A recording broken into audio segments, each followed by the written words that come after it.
Good morning, everybody.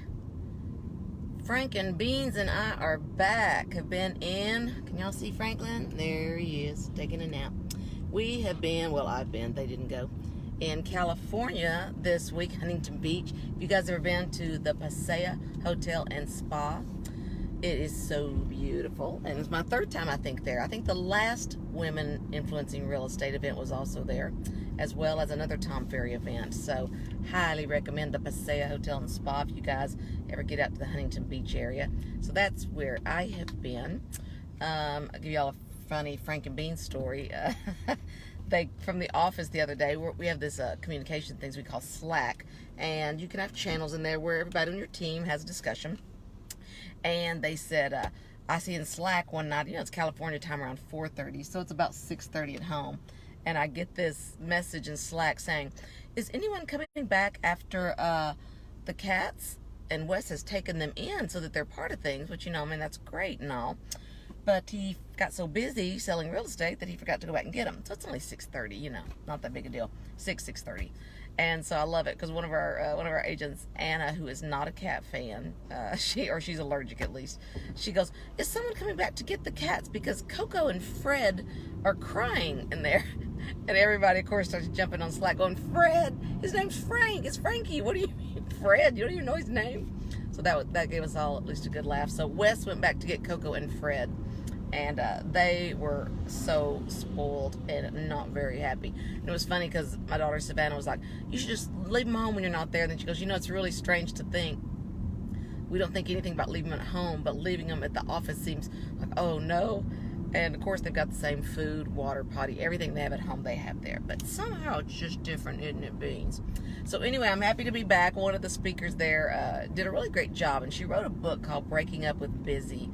And I just think back over my 52 years, how much, and I was one of the people to answer the question because she said, if you're not busy, I think in today's culture, you're seen as being either selfish, she said, or what? What do y'all think the other word would be? If you're not busy enough, then you're either selfish or you are. And I immediately said lazy, because lazy was a 4-letter word in my house growing up. The one thing you did not want to be called was lazy. So, yeah, I think today we have this artificial thing of sometimes running, we've laughed about sometimes we see folks walking from point A to point B back and forth talking about how busy they are. And we're like, you'd be less busy if you spent less time doing that. That one thing, talking about how busy you are, is definitely not streamlining your schedule. It's making it more complicated. So let's think about that and be intentional today about not talking about being busy, but let's just get stuff done. So when did it become a badge of honor to be busy? Do you guys find that? I do, right? Because large black coffee, please. That's it. Thank you. But think about it. I want to say it was around high school that I first recall this. So we're already going back to the 80s, the early 80s. And I recall family members, my cousin in particular, she was a cheerleader and really involved at school. And I remember her being really busy and probably hearing that word as part of our main culture for the first time and really thinking about busy.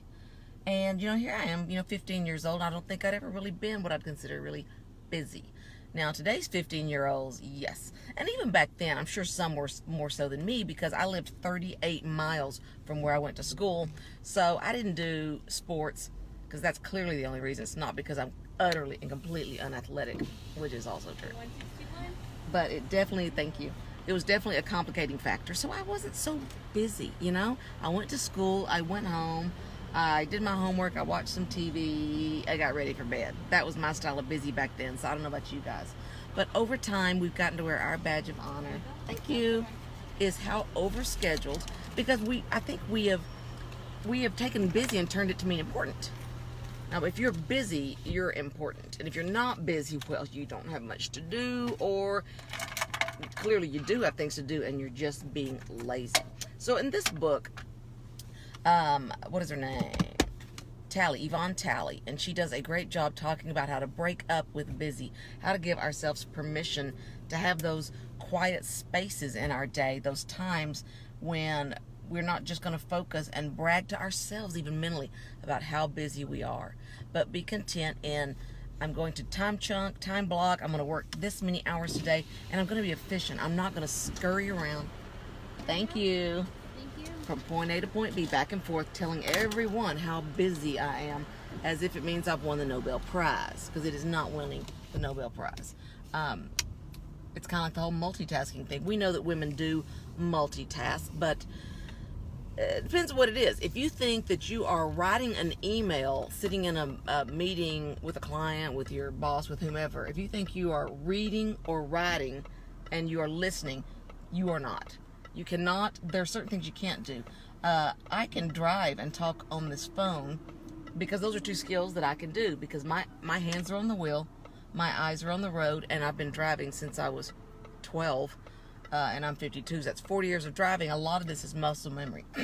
Reading or writing, you will never be able to write maybe a 3-word text, like an on my way text while you're listening. Anything more than that, and you are not giving your all to either one. So let's stop that myth, first of all, and let's give ourselves permission to time chunk and get stuff done and then have downtime. I'm actually better at this than you guys would think. I have had so many people say over the time, man, do you ever sleep? I sleep great. I sleep 8-10 hours a night a lot of times. I sleep wonderfully. And when I go to bed, if I'm going to watch TV, read a book, whatever I'm going to do, I do it. I give myself complete permission. Yeah, I know a lot of people, Martha, have this same problem and have an issue with relaxing. I will, if I want to binge watch a PBS Masterpiece nerdy series on a Saturday, it doesn't faze me. I love it. I do it because I know my body and my mind need that for me to go when I'm supposed to be going. So I think I'm probably a little bit weird in that way, that it really doesn't bother me to do it at all. I know if I push, I'll get sick. How about you? Is there anyone else out there that gets sick if they go physically and mentally for too long? I can guarantee it. If I go too many days, it's coming. Where are you going, Coco? You turning around? So we got to take care of ourselves. We've got to quit worshiping busy. We've got to quit admiring busy. And we've got to make some sane choices about our health.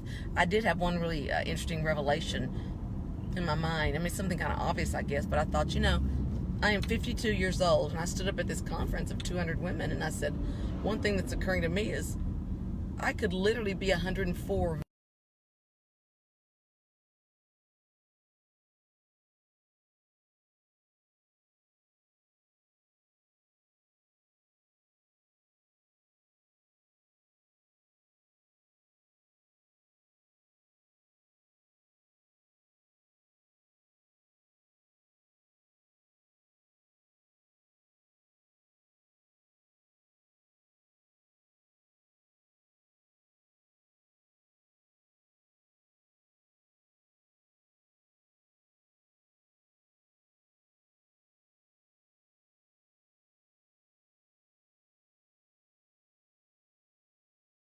Guys, I think we sit down too early. I think we sit down way too early. We sit down and we think, man, I'm 52. We think in the old day terms of, well, Social Security's 62 or 65. That's crazy talk. I'm thinking, what new businesses can I start now? Because if we don't do that, if we don't change our mindset, what I think is our generation is going to spend a lot of time waiting to die. And that's not what I want to spend my time doing. I want to take care of my body, my mind, my appearance, so that my outside and my inside are coherent. They're cohesive. I look how I feel, and I feel how I look. And I don't want to spend the next 52 years waiting to die. So it is frank, Martha. So yeah, just so you guys can put that in perspective, we don't want to spend 50 years waiting to die. And I think that's what a lot of people are doing. They're still living under the old mantra of Social Security at 62 or 65 if you want the full amount. And they're just sitting down. What business did you always want to do? You got one shot. Get out there and give it a whirl. How many of us want to look back in our 90s or our hundreds, because I think that's very possible for our generation, and go, boy, I was 52 or I was 61, whatever it is, and I thought I was old. I was going to sit down and wait to retire, wait to die. No, I was going to stand up and start a new business, do something I never thought I could do because I didn't think I had time. Well, if I get hit by a Mack truck tomorrow, that'll be fine, and I won't know the difference. But I tell you what I don't want to happen is to live to be 150. Talk to you right now, Tammy. I got a recorder drive.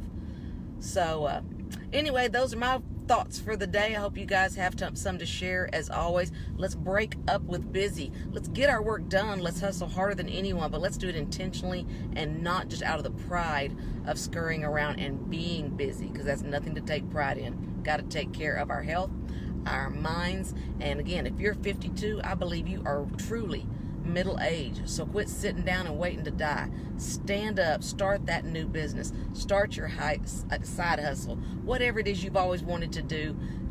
It's not too late. If anything, it's too early. If you're 60, you might be middle age. Get out there and start all over. Don't sit down yet and wait to die. That is not what you want to do, because we got a lot of time left, my friends.